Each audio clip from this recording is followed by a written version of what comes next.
বাংলাদেশে যে ছাত্র আন্দোলন চলতেছে এই ব্যাপারে আপনার মতামত কি?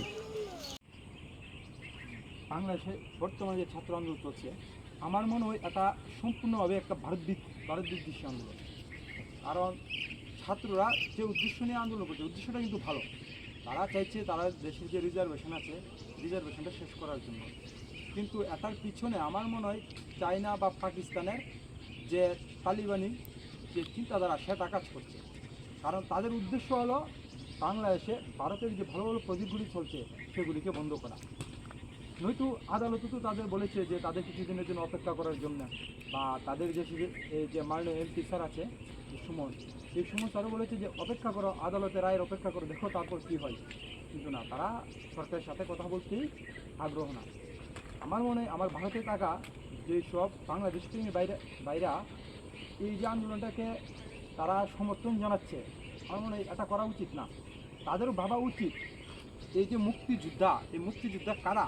বেশিরভাগ মুক্তিযোদ্ধা কিন্তু আমরা সনাতন ধর্মী বাসীরা। আর যারা ভালো মুসলিম আছে, যারা পাকিস্তানের হাত থেকে রক্ষা পেতে চেয়েছিল, তারাই কিন্তু এই আন্দোলনে অংশগ্রহণ করেছিল।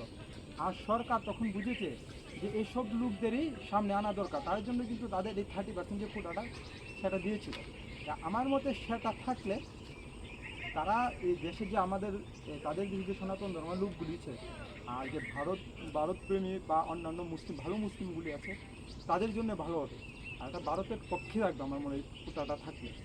কোনো কারণে যদি এখন কোটা সিস্টেম বন্ধ করে, তাহলে এখন বাংলাদেশের বিভিন্ন দপ্তরে যে বড় বড় পদে সনাতন ধর্মী লোকগুলি আছে, আমার মনে হয় না আর পরবর্তী জেনারেশন লোকগুলি এই পর্যায়ে যেতে পারবে। আর যে ক্ষতির হার হবে, আমার মনে হয় ভারতেরই ক্ষতি হবে, বা আমাদের যে সনাতন ধর্মী ভাই বোনরা আছে তাদেরই ক্ষতি হবে। আমি ভারতের যে লোকজনরা আছেন বা বুদ্ধিজীবী আছেন তাদের কাছে একটা আগ্রহ রাখবো, এটাকে সমর্থন না করে এটাকে কীভাবে আটকান যে সেটা চেষ্টা করুন।